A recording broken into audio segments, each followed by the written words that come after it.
ماشاءاللہ مجھے وسیم بھائی ایک صحابیہ بلکہ امہات المومنین میں سے ام سلمہ رضی اللہ تعالیٰ عنہ، ابھی ریسنٹلی میں سیرہ کی کلاس میں ان کا ذکر آیا ام سلمہ کا، جب ہجرت کا ٹاپک آیا. ام سلمہ کے شوہر تھے ابو سلمہ، اور ان کے ایک ہی بیٹے تھے. ان کے بیٹے کی عمر 2.5-3 سال تھی. تو یہ دونوں نے ماشاءاللہ ہجرت حبشہ بھی کی، اور جب مدینہ ہجرت فرما رہے تھے رسول اللہ صلی اللہ علیہ وسلم، جب حکم آیا تو یہ اور ان کے ہسبینڈ اور ان کا بیٹا جو ہے وہ ہجرت کے لیے نکلے. تو ہوا ایسے کہ قریش مکہ والے آ گئے اور انہوں نے کہا کہ ابو سلمہ تم تو جاؤ، تم قریشی نہیں ہو، ہمیں تم سے کوئی سروکار نہیں، لیکن یہ جو عورت ہے نا یہ قریش کی ہے، یہ اور اس کا بیٹا یہیں رہے. تو انہوں نے دھمکا کے، مطلب ظاہر ہے کہ ان کے پاس وہ ویپنز وغیرہ تھے، انہوں نے دونوں کو جدا کر دیا، ہسبینڈ وائف کو.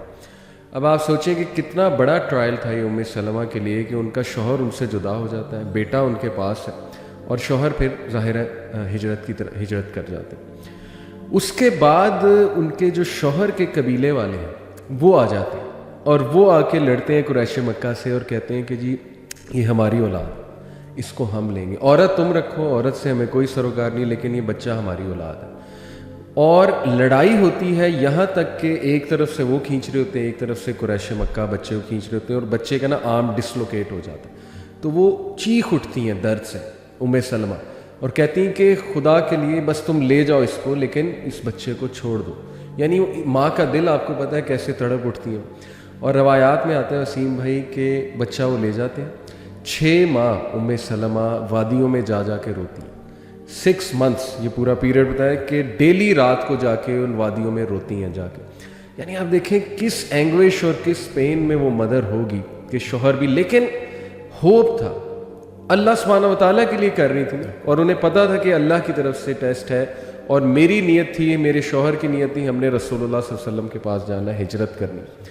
That kept her alive, mashallah. That kept her moving on daily, getting early, getting up with the motivation and hope. Although بندہ روتا ہے بہت، جیسے میں نے کہا 6 ماہ وہ روتی رہی. پھر ہوا یہ کہ ان کے جو لوگ تھے انہیں ان پہ ترس آیا کہ یہ بہت روتی ہیں، 6 ماہ روتی رہی ظاہر. تو انہوں نے پھر ریکویسٹ کی اور صلح صفائی کرا کے ان کا بچہ ان کو واپس لوٹا دیا، اور پھر انہیں اجازت بھی دے دی گئی کہ جی آپ جائیں ہجرت کریں، اور وہ ہجرت کر کے گئی ہیں. اور وسیم بھائی ہمیں یہ پتہ ہے کہ ان کے شوہر کی ڈیتھ پھر ہو جاتی ابو سلمہ کی، اور ان کی دعا بڑی مشہور ہے ام سلمہ کی. جب ان کے شوہر کی ڈیتھ ہوتی ہے تو یہ کہتی ہیں انا للہ و انا الیہ راجعون، اللہم اجرنی فی مصیبتی واخلف لی خیرا منہا. کہ اللہ، ایک تو انا للہ و انا الیہ راجعون کا تو ظاہر ہے میننگ ہمیں پتہ ہے، اور اللہ اس سے بہتر اب چیز مجھے جو عطا کر، یہ جو میرا لاس ہو گیا. تو ام سلمہ کہتی ہیں کہ مجھے لگتا تھا کہ ابو سلمہ سے اچھا ہسبینڈ مجھے نہیں مل سکتا. اوبیسلی بہت ان کا ایک گہرا تعلق تھا آپس میں، اور پھر اللہ سبحانہ و تعالیٰ نے ان کی شادی رسول اللہ صلی اللہ علیہ وسلم، یعنی it all led to where. آپ دیکھیں کہ شی از دی امہات، فرام دی امہات المومنین، جنت میں ماشاءاللہ one of the chiefs of women, عورتوں کی سردار بھی ظاہر ہے تمام امہات المومنین. تو دیکھیں ایک ٹائم پہ she was crying daily and she didn't know کہ کیا ہوگا، فیوچر کیا ہے، لیکن اللہ پہ چھوڑ دی کہ اللہ بس اب تو سنبھال لے. اور اس کے بعد دیکھیں ویئر اٹ اینڈڈ، رسول اللہ صلی اللہ علیہ وسلم کی جب سبحان اللہ. اصل میں دین جو ہے نا اس کو شوق بنانا تھا، اور زندگی ضرورت تھی. ہم نے زندگی کو شوق بنا لیا اور دین کو ضرورت. اور یہ جو شوق ہے نا اس کے اوپر جو رسول اللہ صلی اللہ علیہ وسلم نے ابو بکر صدیق رضی اللہ تعالیٰ عنہ سے پوچھا کہ گھر میں کیا چھوڑ کے آئے، تو انہوں نے کہا کہ اللہ اور اللہ کے رسول کا نام ہی ان کے لیے کافی ہے. وہ ایک شعر ہے نا کہ پروانے کو چراغ ہے بلبل کو پھول بس، صدیق کے لیے ہے خدا کا رسول بس. تو ہم اگر یہ دیکھیں نا کہ یہ جو ایثار کا جذبہ ہے، یہ جو قربانی کا جذبہ ہے، جی حضرت ایک آڈیو میں کہتے ہیں کہ جو یہ دماغ ہے نا یہ دنیا ہے، یہ کچھ حاصل کرنا چاہتا ہے. دل جو ہے نا وہ دین ہے، یہ کچھ دینا چاہتا ہے. جب تک آپ کا دل آپ کے دماغ پہ حاوی ہے، جب تک آپ کے اندر ایثار کا جذبہ ہے، دینے کا جذبہ ہے، آپ کے اوپر پریشانیاں حاوی نہیں ہو سکتی. ہم جو ہے نا یہ بس اللہ سے مانگتے رہتے ہیں، مطلب یہ نہیں کہ اللہ سے اس لیے پکار رہے ہیں کہ بھئی ہماری دنیاوی یہ جو پرابلمز ہیں.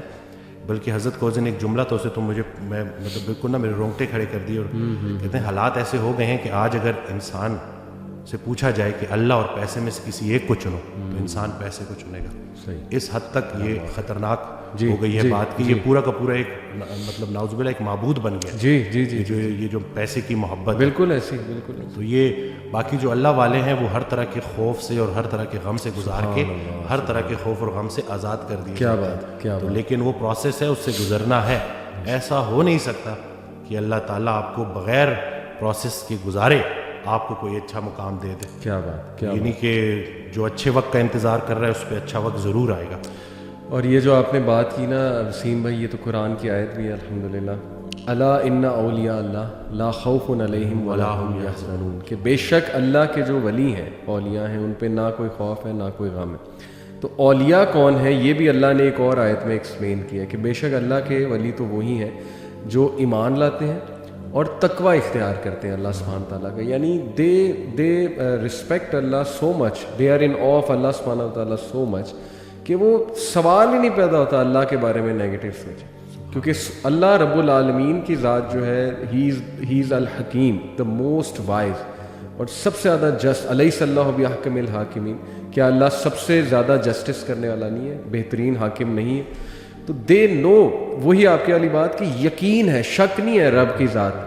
جو بھی ہو رہا ہے ہماری لائفز میں دیکھیں, وہ لوگ بجائے کہ اللہ کو قصوروار ٹھہرانے کے, کیونکہ آپ کو پتہ ہے نا کہ سب سے پہلے تو یہ بلیم گیم کرنے والا اور نا امید ہونے والا ابلیس ہے.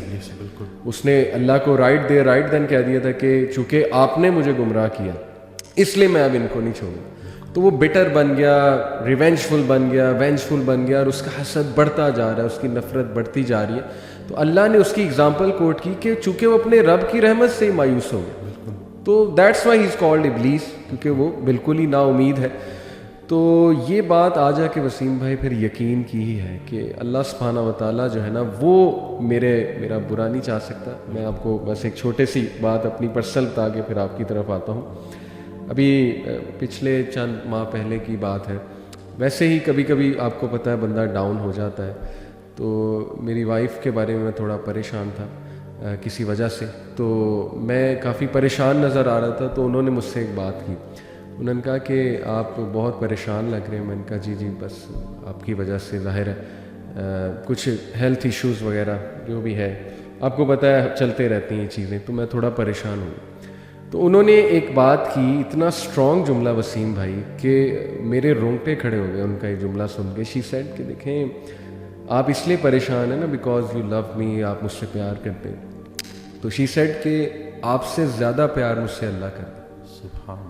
تو یہ بات ہمیشہ یاد رکھیں کہ اگر یہ کچھ آیا ہے اللہ کی طرف سے نا, تو یہ اس میں خیر ہی ہے اللہ کی طرف سے. تو اس سینٹینس نے مجھے اتنی تقویت دی وسیم بھائی کہ واقعی دیکھیں ہم اپنے چاہنے والوں سے کتنا پیار کر سکتے ہیں ایک حد تک, اللہ انفائنائٹ ٹائمز ہم سے زیادہ جو ہے نا اپنی مخلوق سے پیار. تو کیسے اللہ ایک بندے کو ڈسٹرائے کر سکتا ہے, کیسے اللہ سبحانہ تعالیٰ ایک بندے کو سفر ہوتے دیکھ سکتا ہے؟ پاسبل ہی نہیں. بے شک. میں اکثر یہ بات کرتا ہوں کہ اخلاقیات میں الہیات کو شامل کرنا ہے. ابھی اخلاق میں تو ہر کوئی ایک دوسرے کے ساتھ اچھا ہوتا ہے انسانی سطح پہ, لیکن جب آپ اللہ کو بیچ میں لے آتے ہیں تو آپ کے سارے مسئلے ٹھیک ہو جاتے ہیں. تو یہی ہے کہ یہ بھی اللہ کا بڑا کرم ہے کہ ہم سفر ہم خیال ہو جائے. صحیح. تو یہ جو ہے کہتے ہیں نا ہم سفر ہم خیال ہو جائے تو منزل آسان ہو جاتی ہے. مجھے اکثر جو ہے کالز آتی ہیں, میں کال کنسلٹیشن لیتا ہوں. اس دن ایک لڑکی کی کال آئی, وہ 2.5 سال سے اپنے والد سے بات نہیں کر رہا اور ایک ہی گھر میں رہتے ہیں. تو میں نے اس کو کہا کہ تمہاری دعاؤں کا سارا ذخیرہ تمہارے والد کے پاس ہے. اور پھر وہ ایک آڈیو میں سن رہا تھا, تو اس میں تو کہتے ہیں کہ نیک انسان کو دیکھنا بھی نیکی ہے. تو میں سوچ میں پڑ گیا, اور پھر ایک دم سے نا مجھے میرا وہ ڈاٹس کنیکٹ ہوئے سارے نا, خیال میرا وہ بنتا گیا کہ لیٹس سے اگر گھر میں بوڑھے ماں باپ ہیں اور آپ ان کے پاس جاتے ہیں اور ان کو مسکرا کے دیکھتے ہیں, تو حج مقبول کا ثواب ہے. کہ کیا مطلب ویزا لگے گا نہیں لگے گا, جاؤ گے نہیں جاؤ گے, لیکن صرف مسکرا کے دیکھنے سے. تو بس یہی ہے نا کہ شیطان اصل میں یہ رشتوں کو خراب کرتا ہے. جی یہ انسان کو آپس میں فساد میں ڈالتا ہے. اکثر مرد کال کرتے ہیں تو بیوی کی برائی کر رہے ہوتے ہیں, بیویاں کال کرتی ہیں تو شوہر کی برائی کر رہے ہوتے ہیں. میں تو ان کو آخر میں جب وہ 15 منٹ پوری 20 منٹ جب کھل کے برائی کر لیتے ہیں اور جب وہ چپ ہو جاتے ہیں, تو میں ان کو یہی کہتا ہوں کہ خامی سے نفرت کرنی ہے, خام سے نفرت نہیں کرنی. اور پھر ان کو اکثر میں یہ واقعہ بھی سناتا ہوں کہ ایک یہ حضرت واصف علی واصف رحمۃ اللہ کے پاس ایک نشئی آیا. جی. تو انہوں نے اس کو ساتھ بٹھایا. کچھ عرصے بعد نا اس نشئی کا بھائی آیا اور اس نے کہا کہ اس نے نشہ چھوڑ دیا, آپ نے کیا نصیحت کی تھی؟ تو کہتے ہیں میں نے کوئی نصیحت نہیں کی تھی, میں نے صرف محبت کی تھی. سبحان اللہ. تو یہ جو زمینی سفر ہے نا, اس میں اگر کوئی ایک چیز آسمانی ہے تو وہ محبت ہے. صحیح بات. اور اللہ کی رسول پاک صلی اللہ علیہ وسلم سے جو محبت ہے وہی اگر آپ کو عطا ہو جائے اور آپ اس ریفرنس سے دیکھو اور اس محبت کے ذریعے چلو, تو میں کہتا ہوں کہ کوئی ایسا مسئلہ نہیں ہے جو حل نہ ہو سکے.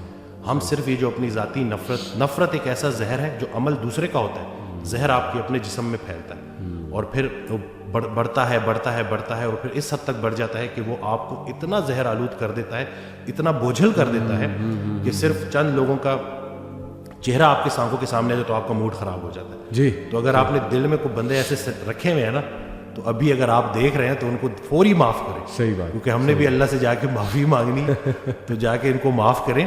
اور نادان ہے جی, یہ لوگ نادان ہیں. قرآن میں اللہ کہتا ہے کہ انسان نادان ہے. جی. تو آپ کی دانائی اگر آپ کو نادانوں کے ساتھ گزارا کرنا نہیں سکھا رہی تو آپ کی دانائی کس کام کی. میں اکثر ریپیٹ کرتا ہوں کہ آپ بڑا بنیں اور معاف کریں. جی یہ چھوٹی سی زندگی ہے. اور کہتے ہیں نا کہ کشتی میں اگر سوراخ ہو جائے اور کشتی ڈوبنے لگے تو کشتی میں تمام سوار لوگوں کو اللہ یاد آ جاتا ہے. تو کشتی گزر رہی ہے, زندگی چلی جا رہی ہے اور گزرتی جا رہی ہے. ہم سے جب کوئی ہماری عمر پوچھتا ہے تو ہم وہ بتاتے ہیں جو گزار چکے ہیں. جی جی. حقیقت میں عمر وہ ہے جو رہ گئی ہے. تو جتنی رہ گئی ہے بس خیر سے گزاریں اور آپس میں صلح کریں. اور بس یہی ہے کہ چھوٹی سی زندگی ہے اور گزارا کرنا ہے اور صبر کرنا ہے.